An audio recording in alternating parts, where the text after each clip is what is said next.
Usia 25 tahun itu penuh dengan keresahan, dan memang usia itu kan memang seperti pertandingan.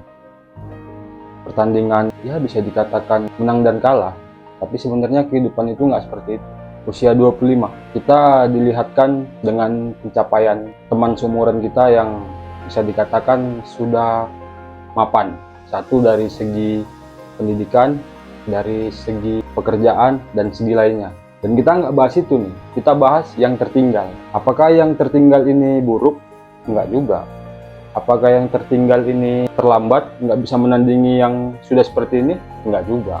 Sebenarnya semua itu kan tergantung bagaimana kita menyikapinya gitu.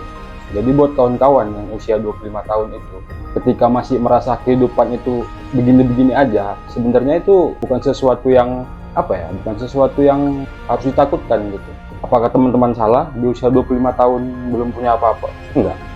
Justru yang teman-teman salah itu di usia 25 tahun, teman-teman sadar nih.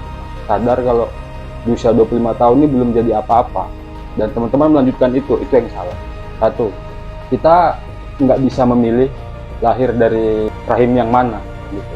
Jadi ada juga teman-teman kita yang usia 25 tahun itu dibekali dengan privilege. Contoh privilege pendidikan, privilege pekerjaan, dan yang lain-lain. Dan ada juga teman-teman kita yang lain tidak dibekali privilege apapun, dan mereka juga sama-sama bekerja. Di yang 25 tahun plus privilege ini, mereka bekerja hanya untuk diri mereka sendiri, dan uangnya itu bisa dibuat untuk usaha.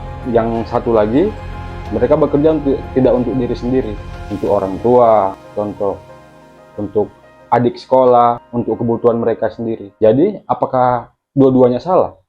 Enggak. Jadi yang mau kita bedah ini yang non privilege. Jadi kawan-kawan yang non privilege ini coba kalaupun kawan-kawan pun bekerja. Contoh begini, misalnya kawan-kawan bekerja, gaji 3 juta masih kurang, kan seperti itu. Ya kawan-kawan coba mencari peluang lah. Kalau di zaman sekarang ini peluang banyak yang bisa kita jadikan uang, kan seperti itu. Contoh kayak kawan-kawan punya motor dan punya smartphone. Ya kawan-kawan daftar menjadi pengemudi online, jadi sela-sela kawan-kawan bekerja. Contoh begini, kerjanya dari pagi sampai sore, malam kawan-kawan main driver online. Ya memang istilahnya kita mengorbankan waktu istirahat, tapi kan ya memang itu harus kita lakukan. Kalau kawan-kawan nggak punya kendaraan, kawan-kawan punya smartphone. Di smartphone itu ada fitur rekam, ya kawan-kawan rekam aja, bikin konten atau apa gitu.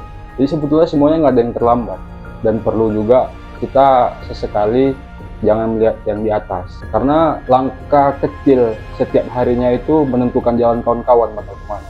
Ya kalau misalnya kawan-kawan mau seperti itu aja, ya itu nggak salah juga gitu kan.